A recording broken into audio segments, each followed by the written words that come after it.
வணக்கம் நண்பர்களே. ஸோ ரீசெண்டாக ஆன்லைனில் நான் நிறைய வீடியோ பார்க்குறேன். டாக்ஸ் மிஸ் ஆகிற வீடியோஸு.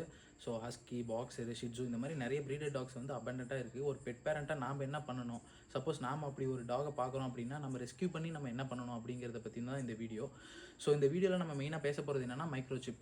ஸோ இந்த மாதிரி ஒரு ப்ரீடரே உங்களுக்கு வந்து கேசி சர்டிஃபிகேட்டோட இந்த மைக்ரோசிப் இந்த மாதிரி கொடுத்துருவாங்க. ஸோ இந்த மைக்ரோசிப் ஒன்றும் இல்லை, இது இருந்தால் கண்டுபிடிச்சிடலாமா அப்படின்னு கேட்டிங்கன்னா கண்டுபிடிக்க முடியும். எப்படின்னா இது ஒரு ஜிபிஎஸ் டிவைஸ் மாதிரிலாம் ஆக்ட் ஆகாது.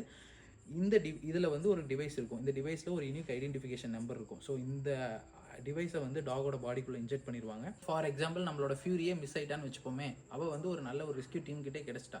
ஸோ கிடச்சதுக்கப்புறம் அவங்க என்ன பண்ணுவாங்க, ஸ்கேன் பண்ணி பார்ப்பாங்க. அந்த யூனிக் ஐடென்டிஃபிகேஷன் நம்பரில் நம்மளோட கான்டாக்ட் டீட்டெயில்ஸு, நம்மளோட பேர் நம்ம அட்டாச் பண்ணிக்க முடியும்.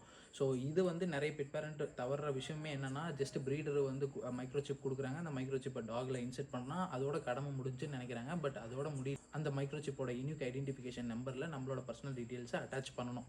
ஸோ இது வந்து ஒரு முக்கியமான விஷயம். ஸோ இதுலேருந்து நம்ம என்ன 2 விஷயத்தை தெரிஞ்சுக்கிறோம் அப்படின்னா, ஆஸ் எ பெட் பேரண்ட்டாக நம்ம மைக்ரோசிப்பை மட்டும் போடாமல் மைக்ரோசிப்பு கூட அந்த யூனிக் ஐடென்டிஃபிகேஷன் நம்பரில் நம்மளோட பர்சனல் டீட்டெயில்ஸும் நம்ம அட்டாச் பண்ணுறது ஒரு விஷயம். 2வது, நாம் வந்து ஒரு டாகை வந்து பார்க்குறோம், அதை ரெஸ்க்யூ பண்ணணும்னு நினைக்கிறேன்னா இமீடியட்டாக அந்த டாகை கூட்டு போய் வெட்டினரியன் கிட்ட ஸ்கேன் பண்ணி பார்க்கும்போது அந்த ஸ்கேன்லேயே அவங்களோட பர்சனல் டீட்டெயில்ஸ் கிடைக்கும். ஸோ அந்த பர்சனல் டீட்டெயில்ஸை வச்சு இமீடியட்டாக அந்த பெட் பேரண்ட்டோட நம்ம அந்த டாகை வந்து சேர்த்து வச்சிடலாம். ஸோ இது 2 விஷயம் நம்ம இந்த வீடியோலேருந்து தெரிஞ்சிருக்கும்னு நான் நம்புகிறேன். நான் ஃபியூரிக்கு மைக்ரோசிப் போட்டேன். So as a responsible pet பேரண்ட்டாக நீங்களும் போடுவீங்கன்னு நான் நம்புகிறேன். தேங்க்யூ.